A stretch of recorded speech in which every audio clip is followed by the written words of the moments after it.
Subscribe कीजिए are K learning channel को और बेल आइकन प्रेस कीजिए लेटेस्ट वीडियो सबसे पहले पाने के लिए।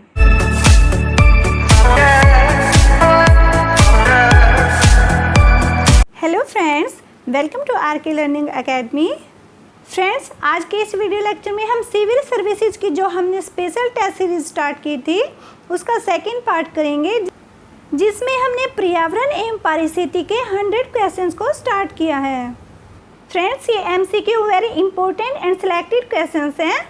फ्रेंड्स, आई होप वीडियो आपके लिए बेनिफिशियल भी रहेगी और आपको पसंद भी जरूर आएगी, तो आप इसे लाइक एंड शेयर जरूर कर दीजिएगा। अगर चैनल पर फर्स्ट टाइम आप विजिट कर रहे हैं तो चैनल को सब्सक्राइब कर लीजिएगा, साथ ही बेल आइकन को भी प्रेस कर लीजिएगा ताकि हर न्यू अपडेट का नोटिफिकेशन सबसे पहले आपको मिल सके। तो आइए फ्रेंड्स, आज का सेशन स्टार्ट करते हैं और देखते हैं हमारा क्वेश्चन नंबर 11। गांधीवादी चुनौती के संदर्भ में निम्नलिखित में से कौन सा सही है? हमें सही स्टेटमेंट बतानी है कि कौन सी स्टेटमेंट हमारी सही हो जाएगी। ऑप्शंस देखिए, ए है इसका लक्ष्य देश में व्यवस्था को बढ़ावा देना है। ऑप्शन बी है इसका लक्ष्य सामाजिक विषमताओं को कम करने के लिए सरकारी नीतियों में गांधीवादी सिद्धांतों को अपनाना है। ऑप्शन सी है इसका लक्ष्य बच्चों में नवाचार की भावना को बढ़ावा देना है। ऑप्शन सी हमारी करेक्ट हो जाएगी। गांधीवादी चुनौती का लक्ष्य क्या है? बच्चों में नवाचार की भावना को बढ़ावा देना है। इसका लक्ष्य बच्चों में नवाचार की भावना को बढ़ावा देना, इसलिए हमारी ऑप्शन सी यहाँ पर करेक्ट हो जाएगी। और गांधीवादी चुनौती है क्या फ्रेंड्स, इसके बारे में थोड़ा जान लीजिए। देखिए, महात्मा गांधी की 150वीं जयंती के अवसर पर नीति आयोग के फ्लैगशिप प्रोग्राम अटल इनोवेशन मिशन के तहत स्थापित अटल टिंकरिंग लैब्स, जिसे हम ATL ये भी कह सकते हैं, और जनरेशन अनलिमिटेड तथा यूनिसेफ इंडिया ने मिलकर द गांधीवादी चैलेंज लॉन्च किया। और इस साझेदारी के माध्यम से अटल इनोवेशन मिशन और यूनिसेफ गांधी के सिद्धांतों का अनुसरण करते हुए हर बच्चे की क्षमता और उनकी पसंद की दुनिया के लिए अपने सपनों को आवाज़ देने के अधिकार को पहचान देते हैं। और इसका उद्देश्य बच्चों को युवा नव उन्मेषकों और उद्यमियों के रूप में विकसित करने के लिए समर्थन करना है, इसलिए हमारी यहाँ पर ऑप्शन सी करेक्ट हो गई है। नेक्स्ट क्वेश्चन देखिए फ्रेंड्स, निम्नलिखित कथनों पर विचार कीजिए। फर्स्ट स्टेटमेंट है भूमि अवक्रमण तटस्थता एक ऐसी स्थिति है जहां किसी विशेष क्षेत्र में उपलब्ध भूमि की गुणवत्ता या तो स्थिर रहती है या फिर बढ़ जाती है। सेकंड स्टेटमेंट है संयुक्त राष्ट्र मरुस्थलीकरण रोकथाम अभियान ने एजेंडा 2030 को बढ़ावा दिया है ताकि इसके तहत भूमि अवक्रमण तटस्थता को प्राप्त किया जा सके। और हमें क्या बताना फ्रेंड्स कि इन दोनों में से कौन सी स्टेटमेंट हमारी सही है। हमारी यहाँ पर दोनों ही स्टेटमेंट सही हो जाएंगी। आपकी फर्स्ट ऑप्शन भी करेक्ट है और आपकी सेकंड ऑप्शन भी करेक्ट है। क्वेश्चन नंबर 12 की हमारी दोनों ही स्टेटमेंट सही हो गई, इसलिए ऑप्शन सी यहाँ पर करेक्ट हो जाती है। और फ्रेंड्स, ये सही क्यों है? देखिए, एक अवस्था जिसमें भूमि संसाधनों की मात्रा और गुणवत्ता पारिस्थितिकी तंत्र के कार्यों और सेवाओं का समर्थन करने एवं खाद्य सुरक्षा बढ़ाने के लिए आवश्यक है, स्थिर रहती है या स्थानिक पैमाने के अनुसार निर्दिष्ट समय में पारिस्थितिक तंत्र के भीतर बढ़ जाती है, इसलिए हमारी ये फर्स्ट वाली स्टेटमेंट है, ये बिल्कुल सही हो जाएगी। और सेकेंडली UNCCD संयुक्त राष्ट्र कन्वेंशन टू कम्बैट डिजर्टिफिकेशन और संयुक्त राष्ट्र पर्यावरण कार्यक्रम, जिसे हम UNEP ये भी कह सकते हैं, संयुक्त राष्ट्र महासभा को 2030 एजेंडा 2030 फॉर सस्टेनेबल डेवलपमेंट को अपनाने और भूमि अवनति तटस्थता को बढ़ावा देने के लिए एक साथ आए, इसलिए हमारी ये सेकंड ऑप्शन भी सही हो जाती है। और हमारा करेक्ट आंसर ऑप्शन सी हो जाएगा। फर्स्ट एंड सेकंड दोनों ही स्टेटमेंट हमारी यहाँ सही हो जाएंगी।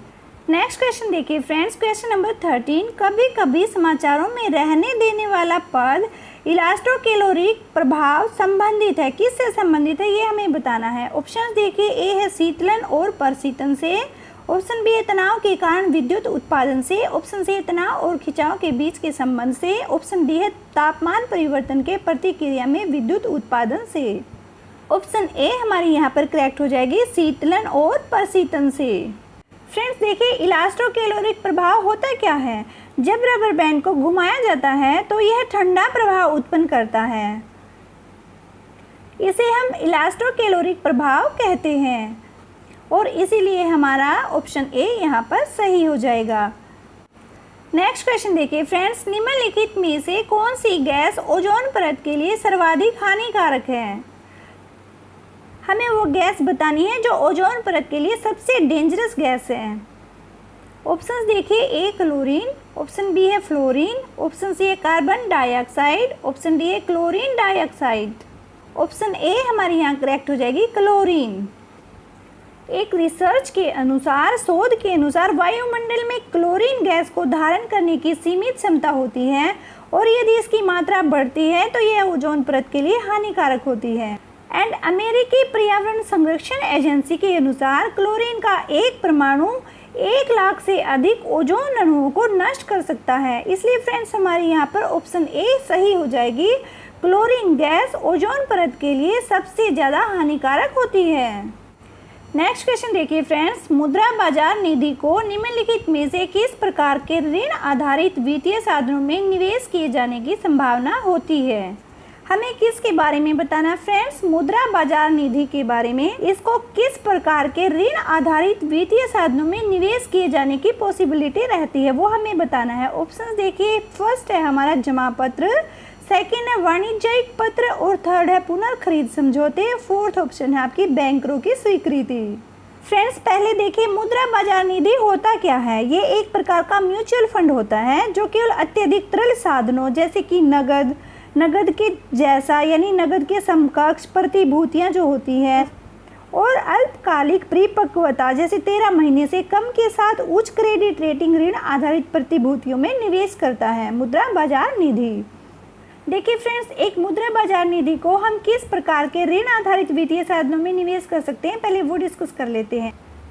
तो फ्रेंड्स देखिए, एक मुद्रा बाजार निधि को हम किस प्रकार के ऋण आधारित वित्तीय साधनों में निवेश कर सकते हैं। इसमें बैंकरों की स्वीकृति, ये स्टेटमेंट भी सही हो जाएगी। आपका वाणिज्यिक पत्र, ये स्टेटमेंट भी सही हो जाएगी। पुनर्खरीद समझौते, ये ऑप्शन भी सही हो जाएगी और आपका जो जमा पत्र है ये भी आपका सही हो जाएगा। और इसके अलावा एक अमेरिकी ट्रेजरी होती है उसको भी ऐड कर सकते हैं। तो फ्रेंड्स इस प्रकार से हमारे यहाँ पर ये चारों ही ऑप्शन सही हो जाती हैं, इसलिए ऑप्शन डी हमारा यहाँ पर सही उत्तर हो जाएगा। नेक्स्ट क्वेश्चन देखिए फ्रेंड्स, उत्सर्जन में कटौती एवं खरीद समझौता ERPA निम्नलिखित में से किस से संबंधित है? ऑप्शन डी हमारी करेक्ट हो जाएगी, क्योटो प्रोटोकॉल से। और हमारी ऑप्शन सही होने का कारण क्या? देखिए, उत्सर्जन में कटौती एवं खरीद समझौते के मानकों को अंतर्राष्ट्रीय उत्सर्जन व्यापार संघ जिसे IETA इसके द्वारा रेखांकित किया गया है। यह वर्ष 1999 में 1999 इसमें बनाया गया एक गैर लाभकारी संगठन है जो कार्बन क्रेडिट व्यापार में लगे व्यवसायों को सेवा प्रदान करता है। इसलिए ऑप्शन डी हमारी यहाँ करेक्ट हो जाएगी, क्योटो प्रोटोकॉल से। नेक्स्ट क्वेश्चन देखिए फ्रेंड्स, राष्ट्रीय स्तर पर निर्धारित योगदान INDC के संदर्भ में निम्नलिखित कथनों पर विचार कीजिए। आपको बताना है कि इन दोनों कथनों में से कौन सा कथन सही है। ये जो दो स्टेटमेंट आपको दी गई हैं इनमें से हमें सही स्टेटमेंट बतानी है। पहला कथन देखिए, यह कानकुन शिखर सम्मेलन के तहत निर्धारित जलवायु परिवर्तन लक्ष्यों को प्राप्त करने से संबंधित है। सेकंड स्टेटमेंट है, INDC दिशा निर्देश दस्तावेज विश्व संसाधन संस्थान के द्वारा तैयार किया गया है। राष्ट्रीय स्तर पर निर्धारित योगदान के संदर्भ में ही हमें सही कथन यहाँ पर सिलेक्ट करना है और यहाँ पर सही कथन हो जाएगा सेकंड स्टेटमेंट। ऑप्शन बी हमारी सही हो जाएगी। केवल 2 नंबर की जो स्टेटमेंट है वो एकदम करेक्ट है। फर्स्ट वाली स्टेटमेंट हमारी गलत क्यों हो गई है, सही क्यों नहीं है, इसका भी रीजन है। देखिए, सभी देशों ने सार्वजनिक रूप से रेखांकित किया कि वर्ष 2020 के बाद जलवायु कार्रवाई के नए अंतर्राष्ट्रीय समझौते के तहत उन्हें कार्य करना है, जिसे उनके राष्ट्रीय स्तर पर निर्धारित योगदानों के रूप में जाना जाता है। INDCS के रूप में उसे जाना जाता है। इसलिए हमारी ये फर्स्ट स्टेटमेंट कट जाती है। और सेकंड स्टेटमेंट क्या है हमारी, INDC दिशा निर्देश दस्तावेज विश्व संसाधन संस्थान द्वारा तैयार किया गया है। इसलिए फ्रेंड्स हमारी ऑप्शन बी केवल 2 नंबर की स्टेटमेंट यहाँ पर सही हो जाएगी। नेक्स्ट क्वेश्चन देखिए फ्रेंड्स, निम्नलिखित में से कौन सा संगठन सार्वभौमिक आवधिक समीक्षा का संचालन करता है? ऑप्शंस देखिए, ए है संयुक्त राष्ट्र मानवाधिकार परिषद, ऑप्शन बी है शरणार्थियों के लिए संयुक्त राष्ट्र उच्चायुक्त, ऑप्शन सी है संयुक्त राष्ट्र सुरक्षा परिषद, ऑप्शन डी है संयुक्त राष्ट्र महासभा। ऑप्शन ए हमारी यहाँ पर करेक्ट हो जाएगी, संयुक्त राष्ट्र मानवाधिकार परिषद। संयुक्त राष्ट्र मानवाधिकार परिषद ही ऐसा संगठन है जो सार्वभौमिक आवधिक समीक्षा का संचालन करता है। ऑप्शन ए हमारी सही क्यों है? इसका रीजन देखिए, यूनिवर्सल पीरियाडिक रिव्यू जिसे यूपीआर भी कहते हैं, मानव अधिकार परिषद HRC, इसका एक अनूठा तंत्र है जिसका उद्देश्य संयुक्त राष्ट्र UN इसके सभी 193 सदस्य देशों की जमीनी स्तर पर मानवाधिकारों की स्थिति में सुधार करना है। इसलिए ऑप्शन ए हमारी करेक्ट हो जाएगी। संयुक्त राष्ट्र मानवाधिकार परिषद ही ऐसी संस्था है, ऐसा संगठन है जो सार्वभौमिक आवधिक समीक्षा का संचालन करता है। नेक्स्ट क्वेश्चन देखिए फ्रेंड्स, भारतीय अक्षय ऊर्जा विकास एजेंसी के संदर्भ में निम्नलिखित कथनों पर विचार कीजिए। फर्स्ट स्टेटमेंट है, भारतीय अक्षय ऊर्जा विकास एजेंसी को महारत्न का दर्जा प्राप्त है। सेकंड स्टेटमेंट है, यह विशिष्ट बैंकिंग सेवाओं में संलग्न हो सकती है लेकिन इसे बैंकिंग लाइसेंस प्राप्त नहीं है। फर्स्ट स्टेटमेंट में कहा गया है फ्रेंड्स, देखिए भारतीय अक्षय ऊर्जा विकास एजेंसी को महारत्न का दर्जा प्राप्त है, लेकिन ये तो हमारा सत्य कथन है ही नहीं, क्योंकि भारतीय अक्षय ऊर्जा विकास एजेंसी लिमिटेड, जिसे हम IREDA इस नाम से भी जानते हैं, भारत सरकार का एक मिनी रत्न कैटेगरी 1 जिसे श्रेणी 1 भी कह सकते हैं, उसका उपक्रम है। मतलब ये मिनी रत्न श्रेणी 1 का उपक्रम है जो नवीन और नवीकरणीय ऊर्जा मंत्रालय MNRE इसके प्रशासनिक नियंत्रण में है। इसलिए हमारी जो फर्स्ट स्टेटमेंट है वो तो बिल्कुल रॉन्ग हो जाएगी। तो फ्रेंड्स हमारी फर्स्ट स्टेटमेंट तो यहाँ पर रॉन्ग हो जाती है। और सेकंड स्टेटमेंट को देखिए, यह विशिष्ट बैंकिंग सेवाओं में संलग्न हो सकती है लेकिन इसे बैंकिंग लाइसेंस प्राप्त नहीं है। भारतीय रिजर्व बैंक RBI इसमें गैर बैंकिंग वित्तीय कंपनी NFBC के रूप में पंजीकृत है। गैर बैंकिंग वित्तीय कंपनी जो NFBC होती हैं वो ऐसी संस्थाएं होती हैं जो बैंक जैसी कुछ वित्तीय सेवाएं प्रदान करती हैं लेकिन उनके पास बैंकिंग लाइसेंस नहीं होता है। इसलिए हमारा सेकंड जो स्टेटमेंट है वो बिल्कुल सही हो जाएगा। और ऑप्शंस में हमारी ऑप्शन बी यहाँ सही हो जाएगी, जो केवल 2 नंबर की स्टेटमेंट है वो हमारी यहाँ पर सही कथन है। नेक्स्ट क्वेश्चन देखिए फ्रेंड्स, अक्सर समाचारों में रहने वाला पद जियोटेल संबंधित है। जियोटेल किससे संबंधित है हमें वो बताना है। ऑप्शंस देखिए, ए कृष्ण वीवर ब्लैक होल से, ऑप्शन बी है कुइपर बेल्ट ऑब्जेक्ट से, ऑप्शन सी है पृथ्वी के चुंबकीय मंडल से, ऑप्शन डी है मानव अंतरिक्ष उड़ान से। फ्रेंड्स पहले आप क्वेश्चन से रिलेटेड फैक्ट्स जान लीजिए। देखिए हाल ही में चंद्रयान 2 के class Chandrayaan 2 large area soft X-ray spectrometer नाम के एक उपकरण ने ऑर्बिटर के जियोटेल से गुजरने के दौरान चंद्रमा की मिट्टी पर मौजूद आवेशित कणों का पता लगाया है। और जियोटेल क्षेत्र सूर्य और पृथ्वी के बीच पारस्परिक क्रिया के परिणाम स्वरूप ही मौजूद होता है। ठीक है, पहले इसको समझ लेते हैं, आपको आंसर खुद ब खुद मिल जाएगा। सूर्य सौर वायु का उत्सर्जन करता है जो आवेशित कणों की एक स्थायी धारा होती है। ये कण सूर्य के विस्तारित चुंबकीय क्षेत्र में सन्निहित हैं। क्योंकि पृथ्वी में एक चुंबकीय क्षेत्र है जो सौर पवन प्लाज्मा को बाधित करता है। तो फ्रेंड्स इस प्रोसेस को समझते हुए ही आप अपने आंसर तक पहुंचिएगा।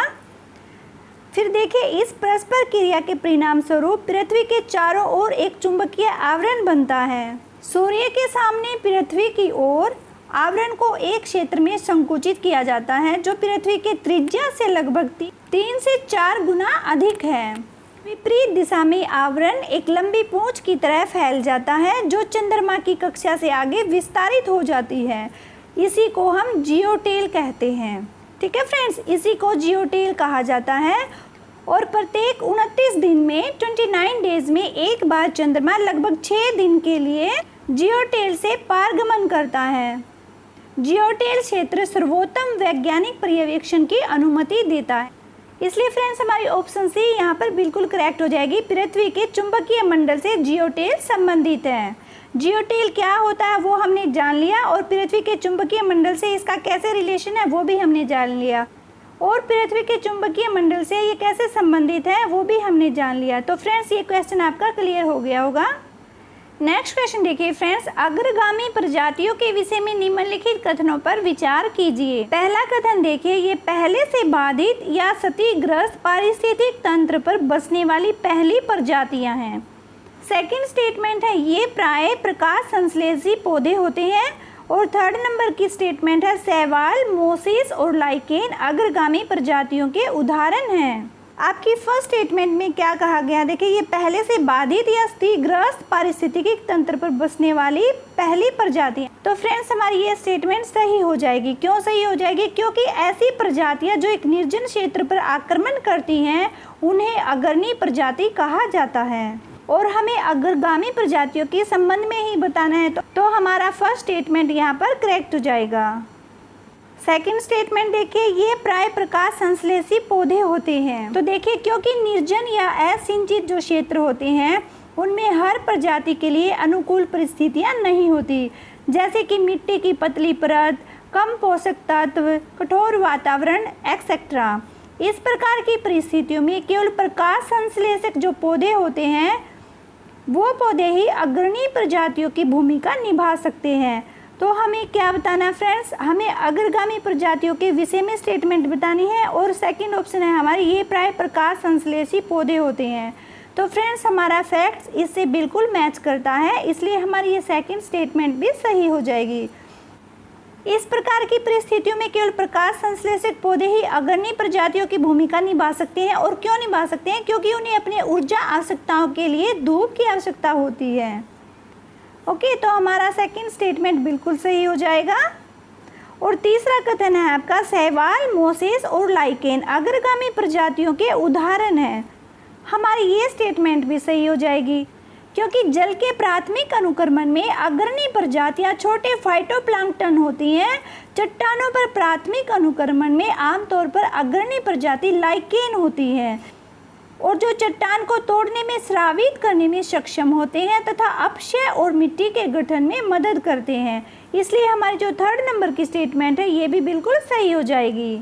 और ऑप्शंस में हमारी ऑप्शन डी यहाँ करेक्ट हो जाती है, क्योंकि यहाँ पर फर्स्ट, सेकंड और थर्ड तीनों ही जो स्टेटमेंट है उनको सही बताया गया है, और हमें आंसर में भी यही बताना था कि कौन से सही हैं। नेक्स्ट क्वेश्चन देखिए फ्रेंड्स, आरटीआई अधिनियम 2005 के संदर्भ में निम्नलिखित में से किस पर जानकारी मांगी जा सकती है? जो हमारा आरटीआई एक्ट है 2005 का अधिनियम, इसके तहत हम किस विषय पर जानकारी मांग सकते हैं वो हमें बताना है। तो यहाँ पर कौन से सब्जेक्ट दिए गए फ्रेंड्स, किस पर जानकारी मांगी जा सकती है? एक नंबर पर है आपका प्रेस विज्ञप्ति, सेकंड नंबर पर है दस्तावेज, थर्ड नंबर पर है सलाह, फोर्थ नंबर पर है इलेक्ट्रॉनिक रूप में डेटा सामग्री, एंड फिफ्थ नंबर है आपका मत या विचार। देखिए फ्रेंड्स, आरटीआई जो अधिनियम है नागरिकों के लिए सूचना के अधिकार की व्यावहारिक व्यवस्था को स्थापित करने का प्रावधान करता है, और ये किस लिए किया गया है? ताकि सार्वजनिक प्राधिकरणों के नियंत्रण वाली सूचना तक सुरक्षित पहुंच सुनिश्चित हो सके, और सार्वजनिक प्राधिकरण के काम में पारदर्शिता और जवाबदेही को बढ़ावा दिया जा सके। यहाँ पर कहा गया जानकारी मांगी जा सकती है। जानकारी मांगना यानी सूचना का पाना, उसका मतलब क्या है? देखिए, रिकॉर्ड, दस्तावेज, मेमो, ईमेल, राय, सलाह, प्रेस विज्ञप्ति, परिपत्र, आदेश, लॉगबुक, अनुबंध, रिपोर्ट, कागजात, नमूने, मॉडल, किसी भी इलेक्ट्रॉनिक रूप में डेटा सामग्री तथा किसी भी निजी निकाय से संबंधित जानकारी जिसे किसी अन्य कानून के तहत सार्वजनिक प्राधिकरण से प्राप्त किया जा सकता है। तो फ्रेंड्स, हम इन सभी के बारे में जानकारी ले सकते हैं, इसलिए हमारे ये जो पांचों ही दिए गए हैं ये सारे सही हो जाएंगे। और यहाँ ऑप्शन में ऑप्शन डी सही हो जाएगी। 1, 2, 3, 4 और 5 ये सारे सही हो जाएंगे। नेक्स्ट क्वेश्चन देखिए फ्रेंड्स, निम्नलिखित कथनों पर विचार कीजिए। यहाँ पर आपको 2 कथन दिए गए हैं, आपको इनमें से बताना है कि कौन सी स्टेटमेंट आपकी सही है। तो फ्रेंड्स, यहाँ पर आपको 2 स्टेटमेंट दी गई है, इनमें से आपको सिलेक्ट करना है कि कौन सा या कौन से सही है। फर्स्ट स्टेटमेंट आपकी, प्रकाश पोर्टल का उद्देश्य विद्युत मंत्रालय, कोयला मंत्रालय, और रेलवे मंत्रालय के बीच समन्वय में सुधार करना है। सेकंड स्टेटमेंट है प्रकाश पोर्टल को कोल इंडिया लिमिटेड के द्वारा विकसित किया गया है।